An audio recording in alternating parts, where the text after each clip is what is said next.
प्यारे बच्चों, नमस्कार। जेसीईआरटी के डिजी स्कूल में आपका स्वागत है। मैं अनुपमा आज आप लोगों के साथ आप लोगों की इंग्लिश बुक डेजी के यूनिट 3B की पोयम ए नेशंस स्ट्रेंथ पर चर्चा करूंगी। बच्चों, आज हम लोग इस पोयम को पढ़ेंगे और इसके अर्थ को समझेंगे। तो चलिए शुरू करते हैं।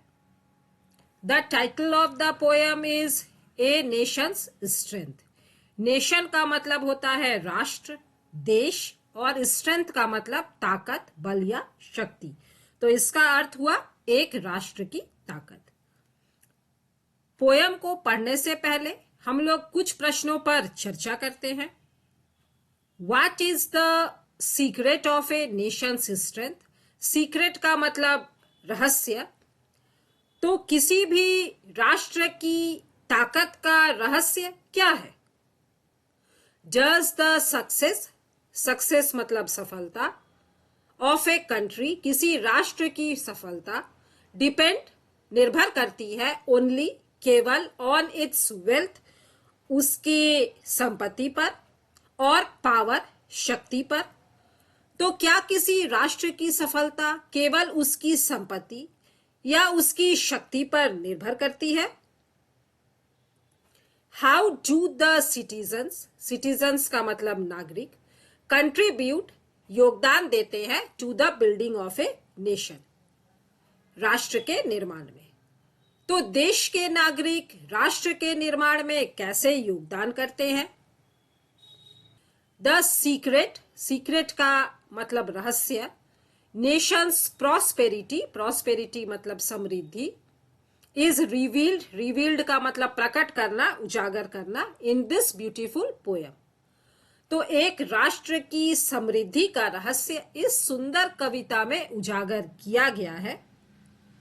Read on to find out, इस कविता को पढ़े, the answers to some of these questions, और इन कुछ प्रश्नों के उत्तरों की जानकारी प्राप्त करें। तो चलिए शुरू करते हैं। बच्चों, इस कविता में टोटल 6 स्टेंजा है और हर स्टेंजा में 4 लाइन्स है। मतलब इस कविता में 24 लाइन्स है। पहले हम लोग इसे पढ़ लेते हैं और फिर लाइन बाय लाइन इसका अर्थ देखेंगे। What makes a nation's pillars high and its foundations strong? What makes it mighty to defy the foes that round it throng? What makes क्या बनाता है, a nation's pillars high, pillar का मतलब स्तंभ या खंबा। तो क्या एक राष्ट्र के स्तंभों को ऊंचा, एंड इट्स फाउंडेशन का मतलब नींव, और इसकी नींव को मजबूत बनाता है। यहाँ पर पोएट नेशन की तुलना एक बिल्डिंग से कर रहे हैं। जैसे बिल्डिंग की नींव मजबूत हो तो बिल्डिंग भी स्ट्रांग बनती है। यदि उसके खंबे मजबूत हैं तो बिल्डिंग भी मजबूती से दृढ़ होकर खड़ी रहती है।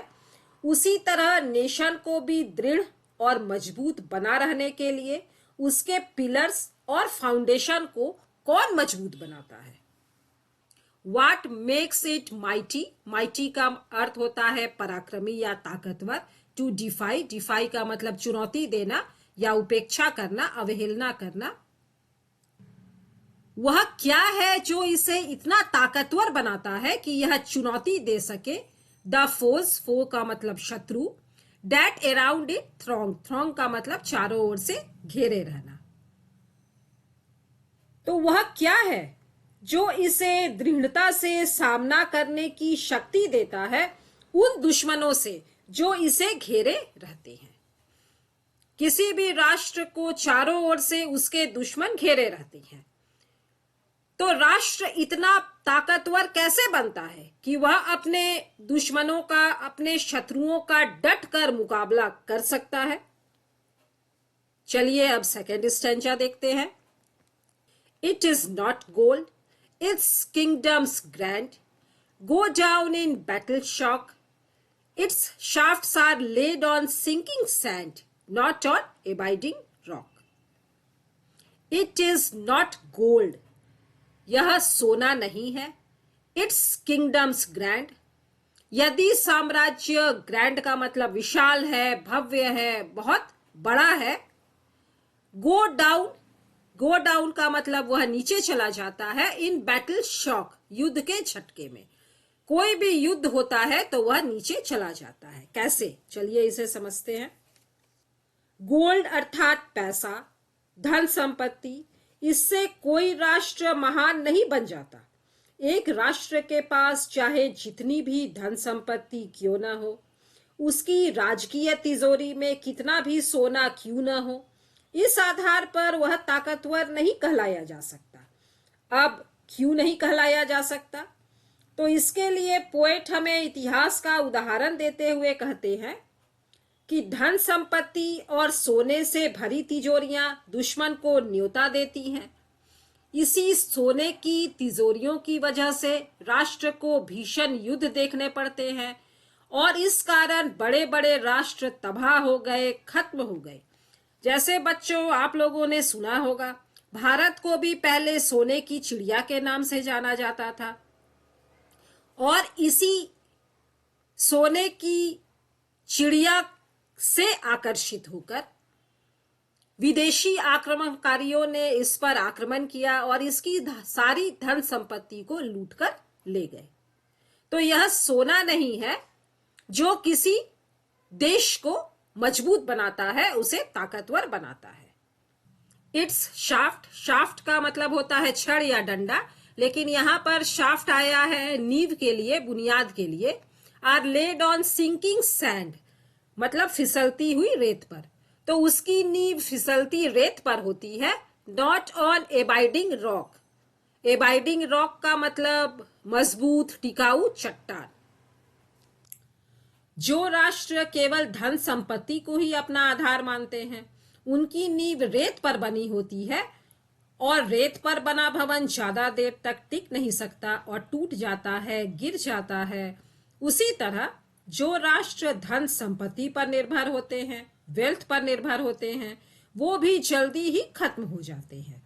यदि उनकी नींव एबाइडिंग रॉक मतलब मजबूत परमानेंट चट्टानों पर बनी होती तो वे भी मजबूती से खड़े होते, लेकिन उनकी नींव सिंकिंग सैंड फिसलती रेत पर थी, इसीलिए उनका सर्वनाश हो गया। अर्थात गोल्ड, वेल्थ, धन संपत्ति पर टिके राष्ट्र का अंत में सर्वनाश ही हो जाता है। चलिए अब हम लोग थर्ड स्टैंजा देखते हैं। Is it the sword, ask the red dust of empires passed away, the blood has turned their stones to rust, their glory to decay.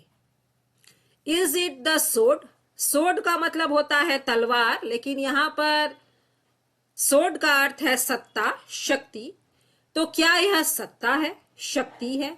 Ask the red dust, dust का मतलब होता है धूल और red dust का मतलब वह धूल जो खून से सनी हुई है, मतलब रक्त रंजित धूल। ऑफ एम्पायर्स, एम्पायर का मतलब साम्राज्य, पास्ट अवे। तो क्या सत्ता या शक्ति किसी राष्ट्र की ताकत है? तो पोएट कहते हैं कि यह उस रक्त रंजित धूल से पूछो जिसके साम्राज्य नष्ट हो चुके हैं। मतलब वे साम्राज्य जिन्हें अपनी शक्ति पर अभिमान था, गर्व था, जब लड़ाई हुई तो आप लोग जानते हैं कि लड़ाई में सैनिक मरते हैं, घायल होते हैं, उनका जो खून है, रक्त है, वो धूल में मिलता है, मिट्टी में मिल जाता है और पूरी मिट्टी लाल हो चुकी होती है और वह साम्राज्य भी लड़ाई के कारण खत्म हो जाता है। तो इसीलिए पोएट कहते हैं कि क्या यह सत्ता है, शक्ति है? उस रक्त रंजित धूल से पूछो जिसके साम्राज्य गुजर चुके हैं, नष्ट हो चुके हैं। The blood has turned their stones to rust. Rust का मतलब जंग लगना।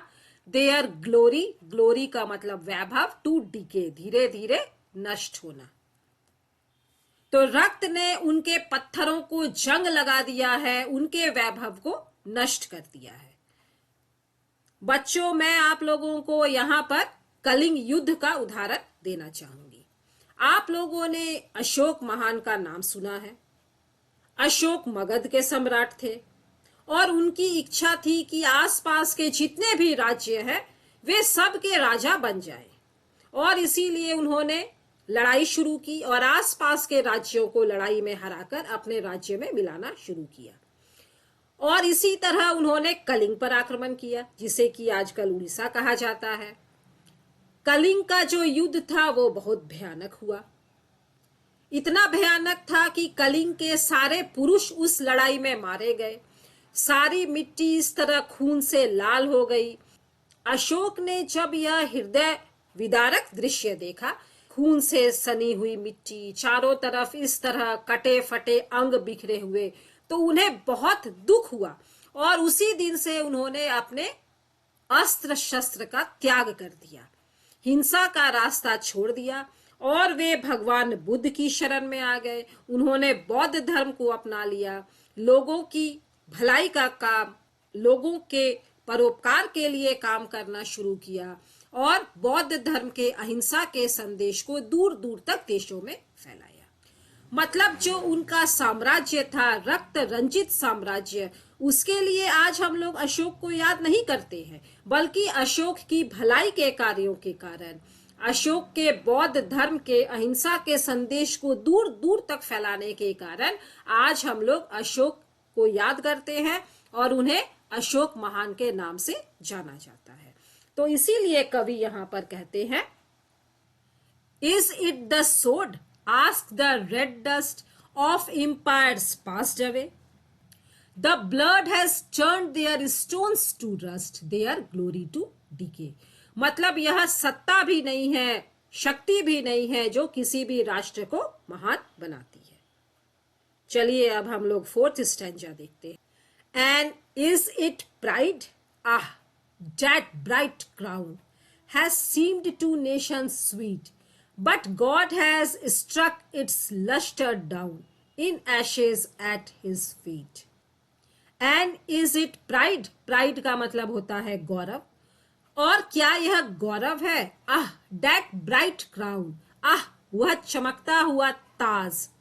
तो यहां पर ब्राइट क्राउन का अर्थ है अभिमान, घमंड। Has seemed to nation sweet, जो राष्ट्रों को मीठा लग रहा है।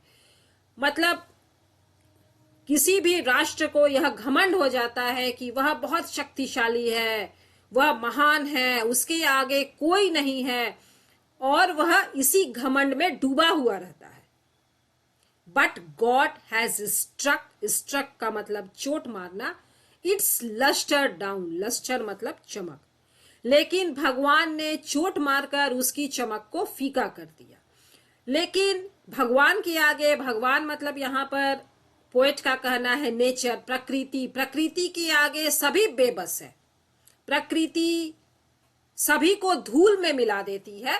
इन एशेज, एशेज का मतलब राख, तो यहाँ पर एशेज का मतलब है बर्बाद होना, सर्वनाश होना। एज एट हिज फीट, मतलब कोई भी राष्ट्र कितना भी घमंड करे कि वो बहुत शक्तिशाली है, उसके जैसा कोई नहीं है, लेकिन प्रकृति के आगे सबको झुकना ही पड़ता है और एक न एक दिन उस शक्तिशाली साम्राज्य की चमक भी फीकी पड़ जाती है और वह अंत में बर्बाद हो जाता है।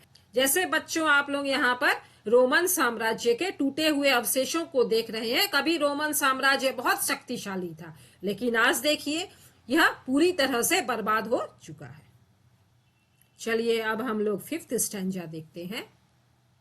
Not gold but only men can make a people great and strong, men who for truth and honour's sake stand fast and suffer long. Not gold मतलब कि सोना नहीं, but only men can make, लेकिन सिर्फ लोग ही बना सकते हैं। ए पीपल, ए पीपल का मतलब यहाँ पर है एक राष्ट्र। ग्रेट एंड स्ट्रॉन्ग, महान और शक्तिशाली। अर्थात मेटेरियलिस्टिक थिंग्स, भौतिकतावादी चीजें एक राष्ट्र को कभी भी स्ट्रेंथ नहीं देती, बल्कि एक राष्ट्र के नागरिक ही उसकी असली ताकत होते हैं। अब कैसे नागरिक, चलिए देखते हैं। Main who for truth, truth का मतलब सत्य, एंड ऑनर सम्मान, सेक के लिए, वो नागरिक जो बहादुर हैं, ईमानदार हैं, सच्चाई का साथ देते हैं, स्टैंड फास्ट डट कर खड़े होना, एंड सफर लॉन्ग और लंबा कष्ट झेलते हैं। अब जो सच्चाई का साथ देते हैं, सच्चाई के लिए लड़ता है, उसे सफर भी करना पड़ता है, भुगतना भी पड़ता है। मतलब वे लोग जो सत्य और सम्मान के लिए डट कर खड़े होते हैं और लंबा कष्ट झेलते हैं, वे नागरिक ही किसी भी देश की ताकत होते हैं, उसका स्ट्रेंथ होते हैं। बच्चों, मैं आप लोगों को यहाँ पर महात्मा गांधी का उदाहरण देना चाहूंगी। महात्मा गांधी के समय हमारा देश अंग्रेजों का गुलाम था और देश को आजाद करवाने के लिए उन्होंने अहिंसा का रास्ता अपनाया। अहिंसा मतलब हिंसा नहीं करना, लड़ाई झगड़ा नहीं करना, और अहिंसा के रास्ते पर, उनके दिखाए रास्ते पर लोगों ने चलना शुरू किया और हमारा देश आजाद हुआ। इसके लिए उन्हें भी बहुत कष्ट झेलना पड़ा, लोगों को भी बहुत कष्ट झेलना पड़ा, लेकिन अंत में हमारे देश को आजादी मिली। और इसीलिए आज हम लोग मोहनदास करमचंद गांधी को महात्मा गांधी, बापू या राष्ट्रपिता के नाम से जानते हैं।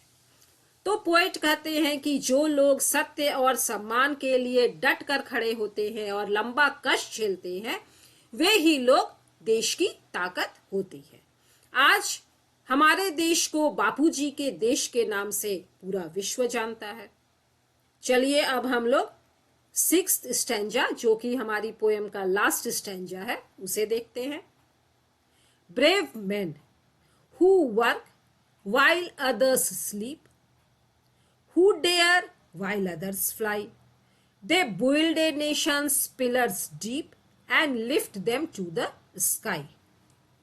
अब स्टैंजा 6 में हमें पोएट उन नागरिकों की विशेषता बताते हैं जो राष्ट्र की असली ताकत होते हैं। ब्रेव मैन, ब्रेव का मतलब होता है बहादुर, तो बहादुर लोग। हु वर्क, जो तब काम करते हैं, while others sleep, जब दूसरे सोए रहते हैं, जब दूसरे रेस्ट कर रहे होते हैं, तब वे बहादुर लोग हार्ड वर्क करते हैं। हु डेयर, डेयर का मतलब डटे रहना।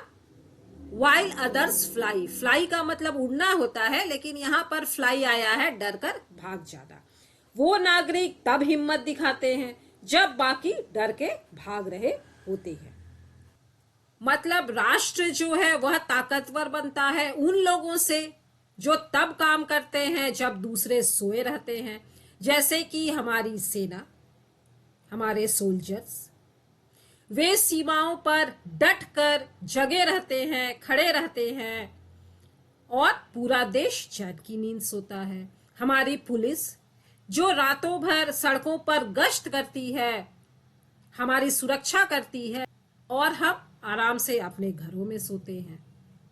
हमारे डॉक्टर्स, हमारी नर्सें जो तब खड़े थे जब पूरा देश कोरोना की चपेट में था, स्कूल बंद थे, कॉलेज बंद थे, लोग अपने घरों में बंद थे, लेकिन हमारे डॉक्टर्स, हमारी नर्सें बहादुरी के साथ खड़े थे, लोगों का इलाज कर रहे थे, उनकी जान बचा रहे थे।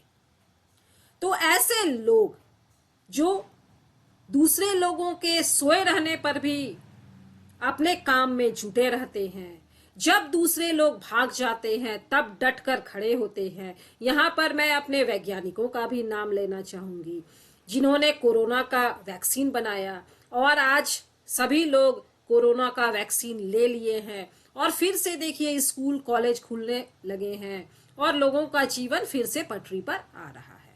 तो ऐसे लोग, मतलब हमारी सेना, हमारी पुलिस, हमारे डॉक्टर, हमारी नर्सें, हमारे वैज्ञानिक, हमारे इंजीनियर्स, तो ऐसे लोग हमारे देश को महान बनाते हैं। They build a Nations pillars deep. Deep का मतलब गहरा होता है, लेकिन यहां पर मजबूत है। तो ऐसे लोग राष्ट्र के स्तंभों को मजबूत बनाते हैं। ऐसे नागरिक एक नेशन के पिलर को डीप बनाते हैं, एक राष्ट्र के आधार को मजबूत बनाते हैं। And lift them to the sky, और राष्ट्र को ऊंचाइयों तक ले जाते हैं, उसे महान बनाते हैं। मतलब एक राष्ट्र की असली ताकत ऐसे नागरिकों में है जो ऑनेस्ट होते हैं, ब्रेव होते हैं, हार्ड वर्किंग होते हैं, हमेशा ईमानदारी से अपना काम करते रहते हैं, सभी चुनौतियों का डट कर सामना करते हैं। और ऐसे ही लोग किसी भी राष्ट्र की ताकत होते हैं, उसे मजबूत बनाते हैं। तो यह बच्चों एक बहुत ही खूबसूरत कविता, जिसे लिखा है राल्फ वाल्डो इमर्सन ने। तो चलिए अब हम लोग पोएट के बारे में भी कुछ बातें जान लेते हैं।